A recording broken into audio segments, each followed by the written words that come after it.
Samarqandda va O'zbekistonda yagona startap loyiha. Asadbek, loyihangiz bilan tanishtiring. Bu qisqacha ma'lumot beradigan bo'lsak, asoslarini masofadan boshqaradigan loyiha. Siz istalgan masofadan telefondan boshqarasiz. Uni hozir siz telefonda yoqa olasiz. Ha, albatta. Keyin Qani yoqib ko'raylik-chi. Kamera yaqinroq olib kelamiz. Qoyil gap bo'lishi mumkin emas bu. ha, endi istalgan masofadan bo'lsangiz, o'chadi. Nima bu? Hindistoncha aytganda bu texnologiyami? Yaxshi.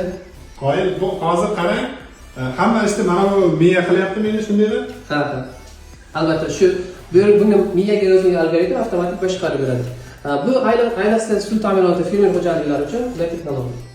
Ha, siz eng qiziq tarafi ishxonadasiz, ishdasiz va vaqt belgilab qo'yishingiz mumkin. Ketib keling. Apparaturani oldida hech kim yo'q. Ishxonadan buni yopasiz. Albatta, yoqishni mas'ul bo'lsangiz, istalgan masofadan yoqadi. Va keling o'chiramiz. O'chdi. Yana bitta yoqib ko'ring-da, balki yoqda tok svet o'chgandir. Keling marhamat. Qoyil. Shu bilan bir qatorda ilovaga yaqinlashtirasiz. Ilovani o'zi ham sanayapti mana vaqtni. 15 soniya ketyapti vaqt. 15 soniya tugagandan bu o'chadi, demak. Albatta. O'chadi. Keling buni Kamera yaqinroq keling, mana bu yerda balandliklar ham ko'rsatyaptimi? Ha, albatta. Bu yerda suv sarfini ko'rsatadigan balandlik. Ya'ni suv sarfi shu balandlikdan tushsa, avtomatik masofa o'chiriladi. Aka, hozir menda bitta savol tug'ilyapti-da.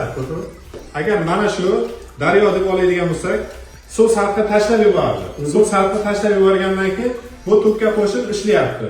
Mana bular shu yerda hammasi kuyib ketadimi? Yo'q, bu kuzatilmaydi. Sababiki biz bunga dachlik o'rnatganmiz va avtomatik ravishda nasos o'zi o'chadi. Keling. Nasos agregatimiz yonib holatda, bu yerda suv sarfi kamayib bormoqda. Va hech qaysi tugmani bosmayman, avtomatik o'chadi. Suv tashlab yuborsa buni o'chishi juda menga yoqdi. Agar men buni agregatimga qo'ymoqchiman, lekin men agregatimni katta suv bilan jildirab sug'ormoqchiman. Ya'ni suvni kamaytirib yuborishga lozimmi? Ha, albatta bu algoritm qo'shilgan. Siz 30 kub suv sug'ormoqchisiz, 30 kub uchun suv sarflaydi va energiya sarflaydi. Mumkin. Energiyani hisobda beradigan texnologiya.